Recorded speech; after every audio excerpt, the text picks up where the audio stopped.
Nune Perez joining us on set today. Nune is running for place 3 against David Prescott and Tom Sherlin. We wanted to have you in, Mr. Perez, just to talk about a couple of things in terms of why you decided to run. But before we dive into the politics of it, I think the voters want to just kind of get to know you a little bit more. So give us a little bit about your background.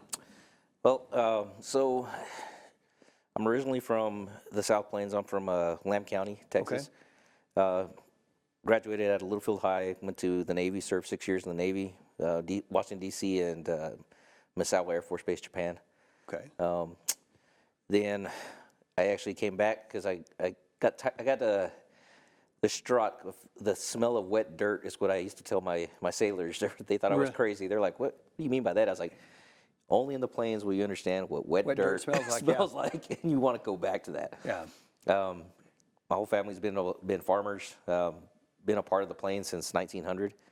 I moved here, went to school at WT. In the military, I did law enforcement as well as counter surveillance, counterintelligence.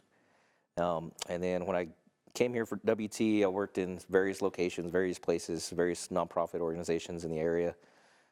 Texas Panhandle Heritage Foundation. Yeah. I also was a volunteer fireman for Canyon Fire Department for 5 years, which is. You've done a lot. Yeah, I've done a little bit of everything around here. Well, Nune, first of all, thank you for your service. Thank you for doing that, and thank you for the work that you did down at WT. While you were there, you helped create a special thing to make sure our veterans down at WT are being taken care of. Yes, yeah, I was one of the founding members of the West Texas A&M Veterans Network. We ended up making an annual military ball, which has raised funds for additional scholarship funds for not only the veterans but their families. Yeah. There's this big misnomer that GI Bill pays for everything, and it really doesn't, and especially in economies like today. Yeah. And it's been a huge success. There's been several veterans and families that have been successful for that, and they've moved on to greater careers. Yeah, you did some good work there, and then also with the Hispanic Chamber of Commerce here in town, you've done some good work. Yes. Yeah, I'm currently sitting there. It's getting back to that's another scholarship organization as well. I mean, helping the community that way as well, building that scholarship fund. It's definitely a blessing to help others. Yeah. So let's talk about what you do now. So currently, I actually am a quality assurance operations manager for Cacique Foods. Part of my job is to do a lot of assessments, risk analysis. I'm actually the food safety subject matter on site. I engage with all the state, federal, even local entities when they come for inspections, those kinds of things. All right. Answer all the good questions there. All right, so here's a good question. What was it that motivated you to get off the sidelines and get into politics and run for place 3? Well, I actually have family. My sister is a teacher here locally, and she lives on the east side of town. And I was visiting her, and I actually was taking out the trash for her, and I was looking in her alley. Yeah. And it's horrible. I was like, that does not match up to even where I live. And I was like, did they not come out here? And she's like, oh no, we're not Amarillo. I was like, no, you are Amarillo.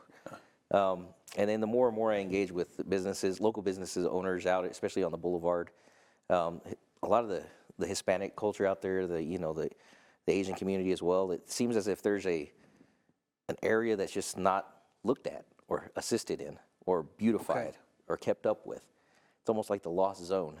More and more engaging, it kind of got to me when I told them, I was like, you know what, well, I have no problem running, stepping in and representing. That's what I did. I did that at WT. Yeah. I can do that here at the city. Yeah.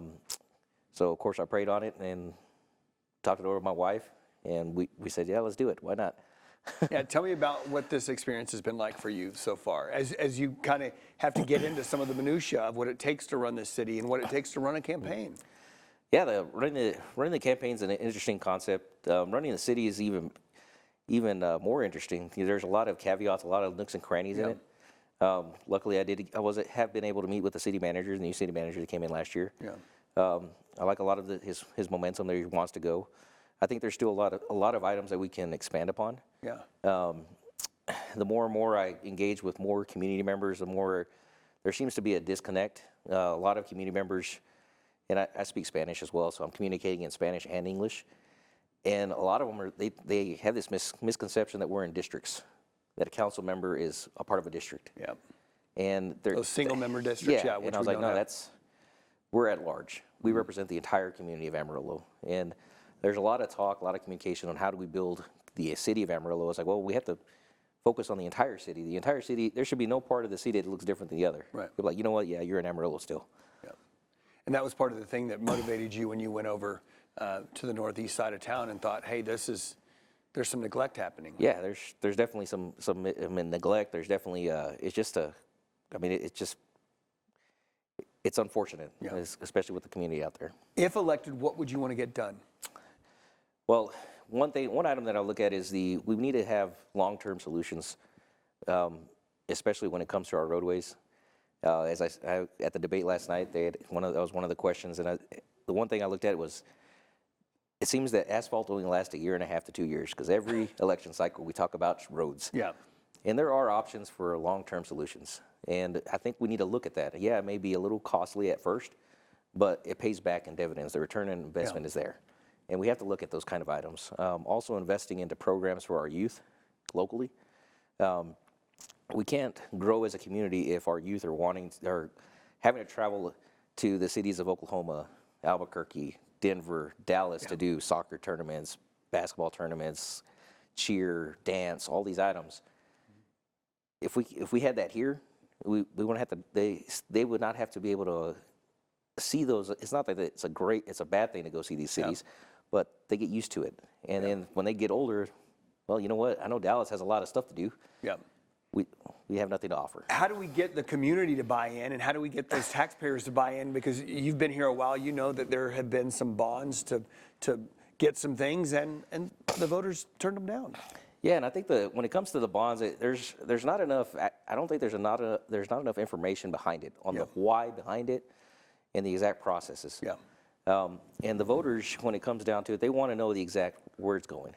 I mean, that's a big problem that we have, is that they're not informed exactly what it's going for, and they're not getting that return, what their return is on the investment on that. Yeah. The exact number. They're getting, it's going to be 15% in tourism, or 10% on these items. These very big numbers. Right. The community at large is not based on a spreadsheet. They want facts, and that's what we have to give them.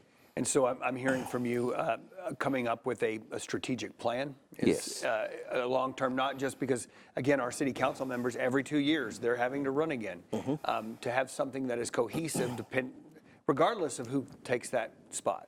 Correct. I mean, you have to have a strategic plan. I mean, there's a lot of entities out there that the council oversees and has oversight authority on that should have strategic plans already. And that actually helps to delineate a lot of the pressure and relieve a lot of the pressure off the city services, because these particular groups are moving forward on certain goals. Yeah. But there has to be that internal communication within each department, within the community, within the city of Amarillo as well.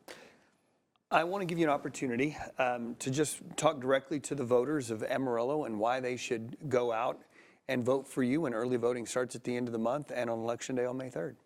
Appreciate it. Take it away. Hi, my name is Nune Perez. I'm a farm boy that just knows that it's common problems have common solutions. And I'd be honored to not only represent this community, but yourself for place 3. And I very much appreciate your vote. All right. Nune, where can we go to find out more information about you and learn a little bit more about your campaign? So I do have a Facebook site. Okay. Nune Perez for place 3.